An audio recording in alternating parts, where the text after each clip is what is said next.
छोटे दलों के साथ गठबंधन की स्थिति बनी है, उसमें 5 छोटे दल। और देखिए, छोटे दल बहुत सारे हैं उत्तर प्रदेश में। अभी श्वेता जी कह रही थी, बिल्कुल सही बात है कि उत्तर प्रदेश में कई दर्जनों की तादाद में छोटे दल हैं। और अभी भारतीय जनता पार्टी के साथ एक हिस्सेदारी मोर्चा उसने किया, और उस हिस्सेदारी मोर्चा में आधा दर्जन से ज्यादा दल हैं, जिनके हम लोगों ने नाम भी नहीं सुने हैं। वो किस कम्युनिटी के बीच में काम करते हैं, क्या करते हैं, नहीं पता है। लेकिन बहुत सारे दल हैं। जो प्रमुख छोटे दल हैं, जो विधानसभा चुनाव में कुछ अपनी ताकत भी दिखा सक पाते हैं। पहले भी उनका एक असर सीमित इलाकों में ही सही रहा है, कुछ खास बिरादरियों का प्रतिनिधित्व करते हैं। ऐसे दलों की जो अभी की स्थिति है, इसमें समाजवादी पार्टी के साथ 5 दलों का गठबंधन तय हुआ है, जिसमें महान दल से सबसे पहले कर दिया था जनवादी क्रांति पार्टी, जिसकी आज रैली के मुख्य अतिथि थे अखिलेश यादव। वो आ चुकी है। सुहेल देव राजभर, भारतीय समाज पार्टी जो ओम प्रकाश राजभर की है। 3 दल तो ये हो गए। चौथा, राष्ट्रीय लोक दल के जयंत चौधरी के साथ उनकी गठबंधन की बातचीत फाइनल हो गई है। 7 दिसंबर को दोनों मेरठ में ज्वाइंट रैली करने जा रहे हैं, जहां पर औपचारिक ऐलान हो जाएगा इस उसका। और चूंकि ज्वाइंट रैली का प्रोग्राम फाइनल करके और वो जारी कर दिया गया है, तो उनका भी गठबंधन अब तय हो चुका है। इसके अलावा अपना दल कृष्णा पटेल ग्रुप के साथ उनका समझौता हो चुका है। ये 5 दल हैं जिनके साथ तो अभी तक समझौता अखिलेश यादव का हो चुका है। इन 5 दलों में अगर आप देखें, तो जो सबसे छोटा दल है, जिसका बहुत सीमित कुछ जिलों में ही प्रभाव है, वो है सुहेल देव राजभर भारतीय समाज पार्टी। उसका भी अगर हम अध्ययन करें, तो जब उन्होंने अकेले चुनाव लड़ा है, तो 45 सीटों के आसपास का उनका चुनाव वो लड़े थे 2012 में। और उनको भी प्रति सीट करीब 5 से 7 हजार वोट मिले थे औसतन। तो अगर आप इससे देखें, विधानसभा के चुनाव जहां इलेक्टोरेट का साइज उतना बड़ा नहीं होता है लोकसभा के जितना, ऐसे में 5 हजार 7 हजार वोटों का फर्क बहुत होता है।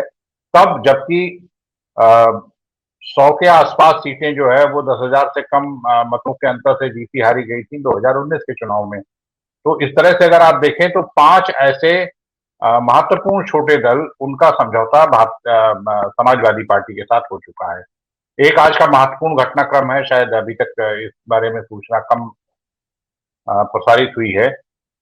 मुकेश साहनी हैं, ये पंजाबी वाले साहनी नहीं है, ये साहनी हैं, जो कि मछुआरा समाज की पार्टी है उनकी, विकासशील इंसान पार्टी, बिहार में मंत्री हैं। उनकी पार्टी के जो यूपी के अध्यक्ष थे, इनका असर बिहार से सटे हुए वो इलाके, नदियों के किनारे बसे हुए मछुआरों पर काफी होता है। उनका प्रदेश अध्यक्ष जो है, आज उसने अपनी पार्टी से इस्तीफा दे दिया। बड़े आरोप लगाए कि भारतीय जनता पार्टी के साथ है, और समाजवाद और लोकतंत्र और इन सबको जो है वो भूल चुके हैं। ये कहते हुए उम्मीद जताई जा रही है कि वो with bag and baggage Samajwadi party के पाले में बहुत जल्द दिखाई देने वाले हैं। इसके अलावा एक दो और छोटे दलों के साथ बातचीत चल रही समाजवादी पार्टी की। आम आदमी पार्टी को लेकर मैं बहुत ज्यादा उम्मीद मुझे नहीं है आम आदमी पार्टी के साथ समझौते की। हो सकता है कि कुछ एक सीटों पर उम्मीदवारों को खड़ा करने या अन्य किसी तरीके से उनके साथ एक सहमति जैसी बन सकती है।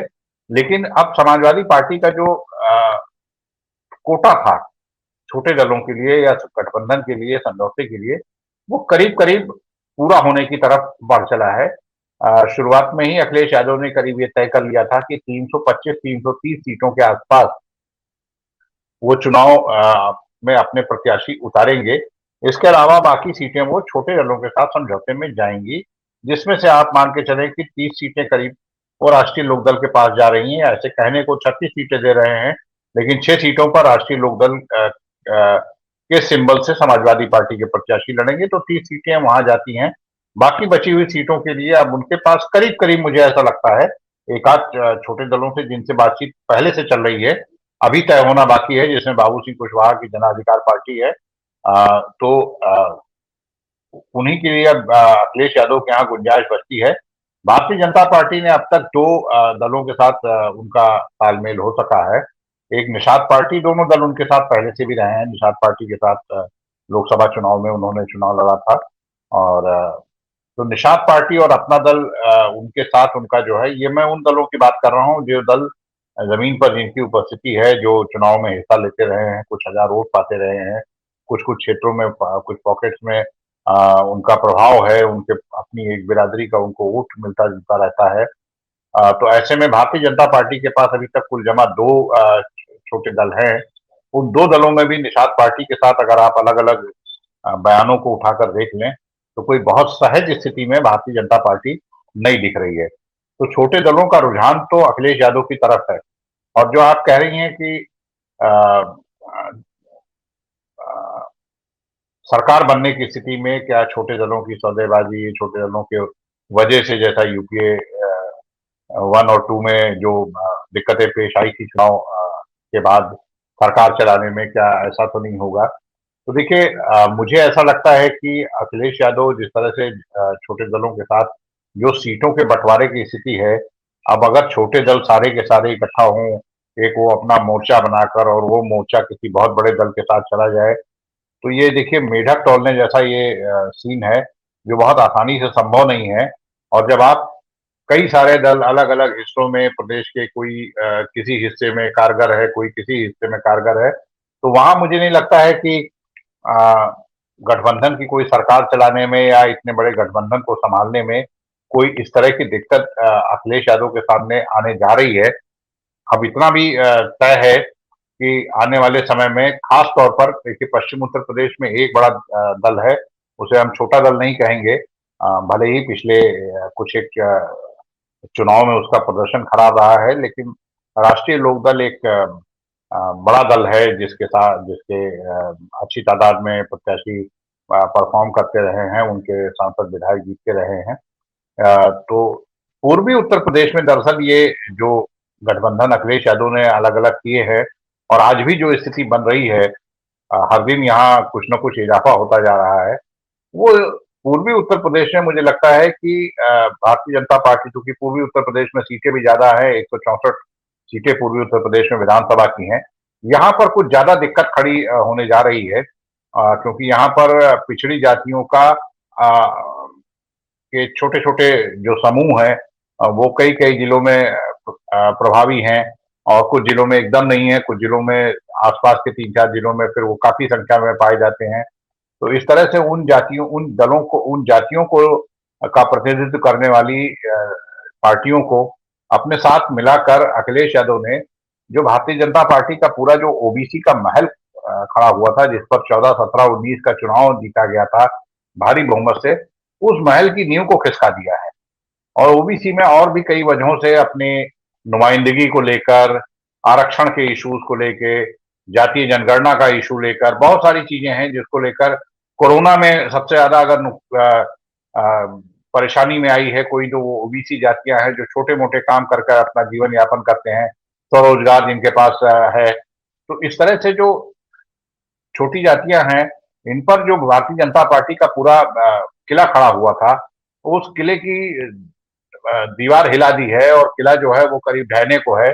आज की तारीख में अगर हम बात करें तो छोटी उससे ऊपर सबसे जो बड़ा झटका जो लगा ओबीसी की जो बृहत एकता का पूरा ताना बाना था भारतीय जनता पार्टी का, वहां अमित शाह का जो स्टेटमेंट आया कि 2022 में योगी जी को मुख्यमंत्री बनाइए, तभी 2024 में मोदी जी बनेंगे। तो इसने एक तरीके से ये साफ कर दिया कि भाई छोटी जातियां जो अभी तक प्रतिनिधित्व को लेकर नाराजगी दिखा रही थी, अब उनको एकदम संदेश चला गया है कि भाई तुम मेहनत करो, तुम हमको वोट देना, सरकार किसकी बनेगी पहले से ही बताए दे रहे हैं। तो उनके लिए रही सही उम्मीद भी जाती रही।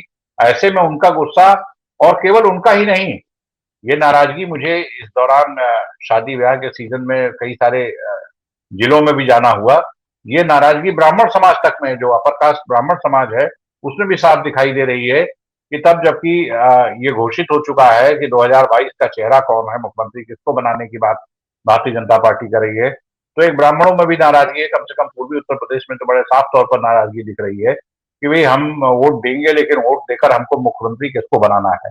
और यही बात पिछड़ी जातियों में भी दिख रही है। पिछड़ी जातियों के तमाम नेता जो भारतीय जनता पार्टी में, जिन्होंने पिछले चुनाव में 2-3 चुनाव में बहुत जमकर मेहनत की, पसीना बहा रहे थे, उन सारे लोगों में एक निरुत्साह है, उत्साह की बहुत कमी दिखाई पड़ रही है। वो ठीक है कि पार्टी के कार्यक्रम है, वहां जा रहे हैं, लेकिन कहीं से मुझे उनमें वो ज़ील नहीं दिखाई पड़ रहा है, जिस ज़ील के साथ अब से पहले के 3 चुनाव में वो लोग काम करते हुए दिख रहे थे। और वही उत्साह की कमी कार्यकर्ताओं में दिखाई पड़ रही है। ये बात बार-बार कही जाती है, कागजों पर है भी, मीडिया में कही जाती है, भारतीय जनता पार्टी का बहुत बड़ा तंत्र, बूथ कमेटी, पन्ना प्रमुख, फलाना। लेकिन आप ये बताएं कि ये जितनी भी बूथ कमेटी, पन्ना प्रमुख, कार्यकर्ता, इनका जाल, दुनिया की सबसे बड़ी पार्टी, ये मिस कॉल के बनाए गए मेंबर, और ये सारे लोग जब पूरे 5 साल तक एक ही बात की शिकायत करते रहे कि साहब कार्यकर्ताओं की नहीं सुनी जा रही, विधायकों तक की नहीं सुनी जा रही है, सांसदों की नहीं सुनी जा रही, बहुत सारे राज्य मंत्री भी कह रहे हैं हमारी तो कोई सुनवाई नहीं है, तो कार्यकर्ता को कौन पूछेगा? तो 5 साल तक जिसको पूछा नहीं गया, जिसका कोई काम नहीं, जिसकी कोई सुनवाई नहीं, क्या वो लोग वही उत्साह, उसी लगन के साथ 2017 की तरह 2022 के चुनाव में क्या वो बूथ पर खड़े होंगे? क्या वो आएंगे लोगों को कि आओ निकलो और हमारी पार्टी को वोट देना? उनसे क्या लोग नहीं पूछेंगे कि तुम हमारा क्या भला कर सके, जब तुम अपना ही भला नहीं कर सके, तुम्हारी कोई सुनवाई नहीं? तो मुझे नहीं लगता है कि स्थितियां बहुत आसान हैं, और छोटे दलों का नाराजगी पिछड़ी जातियों में वैसे ही बहुत है। ये घोषित कर देना कि पिछड़ी जातियों का कोई मुख्यमंत्री नहीं बनेगा, उस नाराजगी को और हवा देता है। उनके नेताओं के साथ जो सुलूक हुआ वो, और उसके बाद उनकी जातियों का प्रतिनिधित्व करने वाली तमाम, देखिए ये पूरा नैरेटिव का खेल है। वानखेड़े जी इस बात पर पूरे शोध के साथ बातें बताते हैं। ये जब नैरेटिव का खेल है, तो नैरेटिव तो फिलहाल ये बन रहा है कि पिछड़ी जातियों को दिख रहा है कि हमारे अलग अलग जो भाई बिरादर है उनका प्रतिनिधित्व करने वाली पार्टियां किस डायरेक्शन में जा रही हैं। तो जब जिधर जा रही हैं वो उस तरफ ही लोगों का रुझान भी होने लगता है। तो ये चीजें बड़ी साफ साफ उत्तर प्रदेश में दिखाई पड़ रही हैं फिलहाल की दशा में, कि जहां भारतीय जनता पार्टी को पश्चिम का तो जो किसान आंदोलन, जाटों का की नाराजगी, राष्ट्रीय लोकदल का दूसरी तरफ चले जाना, लाख कोशिश के बावजूद फर्मली जो है समाजवादी पार्टी के साथ खड़े हो जाना, पूर्वी उत्तर प्रदेश में जो हर दिन जो नए छोटे दल जो है वो समाजवादी पार्टी के साथ जुड़ते जा रहे हैं, इनकी वजह से जो है वो ज्यादा परेशानी पैदा होगी। और आप हमसे जुड़े रहने के लिए सब्सक्राइब करें YouTube पर, फॉलो करें Twitter पर और लाइक करें Facebook पर। और ज्यादा जानकारी के लिए आपको टाइप करना होगा सिर्फ न्यूज़ नशा।